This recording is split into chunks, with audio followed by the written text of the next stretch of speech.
बड़ी खबर है, उत्तर प्रदेश में बढ़ सकती है बिजली के दाम। ये कहा जा रहा है कि बिजली दरों में 23% बढ़ोतरी का प्रस्ताव मंजूर हो चुका है। मई या जून में बढ़ सकती है बिजली की दरें। ये खबर है, बिजली कंपनियों के प्रस्ताव पर मांगी आपत्तियां और सुझाव। 3 साल से बिजली की दरों में इजाफा नहीं हुआ है, ये जानकारी कि अब बिजली के दाम बढ़ सकते हैं। उत्तर प्रदेश से जुड़ी हुई बड़ी खबर है, बिजली के दरों में 23% बढ़ोतरी का प्रस्ताव मंजूर। और ये जानकारी मिल रही है कि ये दरें मई या जून से लागू हो सकती हैं।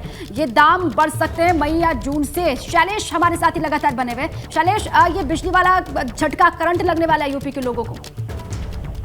बिल्कुल, देखिए निश्चित रूप से जो बिजली कंपनियां हैं वो पिछले काफी समय से इस कोशिश में थी कि जो बिजली की दरें हैं उनको बढ़वा लिया जाए, और जो बिजली दरें तय होती हैं वो राज्य विद्युत नियामक आयोग उन दरों को तय करता है। और इसी कड़ी में जो बिजली कंपनियां अभी इतना आय व्यय पूरा ब्यौरा देती है कि उन्हें कितनी खर्च की जरूरत है, कितनी बिजली है, कितना घाटा होगा, ये सारा पूरा आराम तैयार होता है। और उसी के तहत बिजली कंपनियों ने 23% तक बिजली दरें बढ़ाने के लिए देखिए प्रस्ताव दिया है, और वो प्रस्ताव नियामक आयोग में एक्सेप्ट भी हो गया है। अब उस पर सुनवाई होगी, हालांकि अभी फैसला नहीं है, देखिए एक्सेप्ट हुआ है। लेकिन ये मानकर चलिए, अगर ये प्रस्ताव को आगे मंजूरी मिलती है सुनवाई के बाद, तो कितना बड़ा झटका होगा। जहां आप 100 रुपए का बिजली बिल भरते हैं तो वो आपको 118 से 123 हो जाएगा, 23% तक वो बिजली महंगी हो जाएगी। दूसरी चीज आपको बताएं कि ये जो 18 से 23% है तो घरेलू की बात हो रही है। जो अन्य अलग अलग लोग बिजली यूज करते हैं, चाहे इंडस्ट्रीज हो, चाहे बिजनेस क्लास हो, तो व्यवसायिक जिसको हम बोलते हैं, तो उनकी अलग अलग दरें बढ़ी हुई जो है वो दाखिल की गई है। और अप्रैल में विद्युत नियामक आयोग जो है वो इस पर जन सुनवाई शुरू करेगा। देखिए, सुझाव मांग लिए गए, पब्लिक से आपत्तियां मांग ली गई हैं। अप्रैल में इसके ऊपर जन सुनवाई शुरू हो सकती है, और उसके बाद में इसके ऊपर फाइनल जो दरें जारी होंगी वो मई के लास्ट या जून के पहले हफ्ते में जारी की जाएंगी। दूसरी तरफ देखिए, जो विद्युत उपभोक्ता परिषद है उसके अध्यक्ष अवधेश वर्मा ने ठीक है, शुक्रिया आपका शैलेश पूरी जानकारी के लिए। बड़ी खबर सामने आ रही है, कानपुर देहात में स्वच्छ भारत मिशन ग्रामीण योजना में फर्जीवाड़ा सामने आया है। स्वच्छ भारत मिशन में फर्जीवाड़े के मामले में 3 अफसर निलंबित किए गए।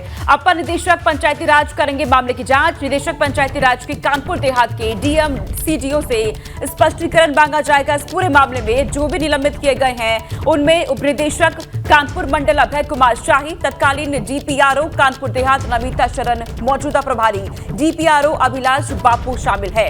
वहीं 3 करोड़ 72 लाख के अनियमित भुगतान में राज्य स्तर के कानपुर देहात के लिए नोडल कंसल्टेंट के रूप में तैनात संजय चौहान और पीएफएमएस विशेषज्ञ राहुल गुप्ता की सेवाएं समाप्त करने का फैसला किया गया है।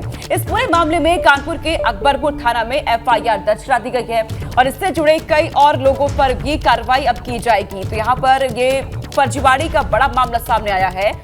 शैलेश अरोड़ा हमारे साथ जुट गए हैं। शैलेश, स्वच्छ भारत मिशन में फर्जीवाड़े का मामला सामने आया है, क्या जानकारी?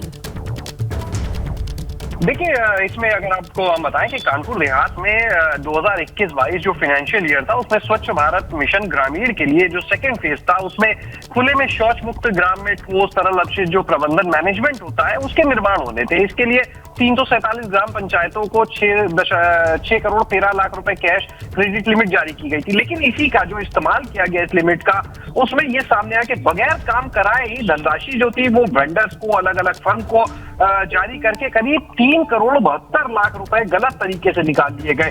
तो यानी कुल मिलाकर ये जो घपला फिलहाल अब तक सामने आ रहा है, जो गड़बड़ी का मामला सामने आ रहा है, अनियमितता वित्तीय सामने है, वो करीब 3.25 करोड़ रुपए की है। और इस मामले में देखिए 3 बड़े अधिकारियों पर तो कार्रवाई हुई है, लेकिन उसके साथ में अगर आप देखें तो जो नोडल तैनात किए जाते हैं शासन स्तर से, उनको भी वहां से हटाने का काम किया गया है। इसके अलावा और जो कुछ अधिकारी वहां पर रहे हैं उनके ऊपर कार्रवाई हुई है। जो ग्राम पंचायत है भोजपुरा की, वहां की ग्राम पंचायत सचिव जो है पुनीत कुमार, राजीव द्विवेदी, उनको भी देखिए इस मामले में निलंबित कर दिया गया है। इसके अलावा डीएम और सीडीओ को भी इसमें कहीं ना कहीं देखिए, और जो निदेशक है वो भी कहीं ना कहीं देखिए जिम्मेदार माने जा रहे हैं, और ऐसे में उनसे भी हम जवाब तलब किया जा सकता है, क्योंकि निदेशालय स्तर से भी इसकी समीक्षा होनी चाहिए।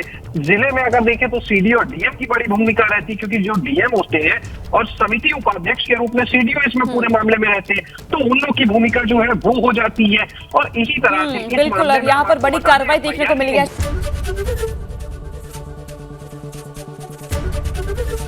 एबीपी गंगा, खबर आपकी, जुबान आपकी।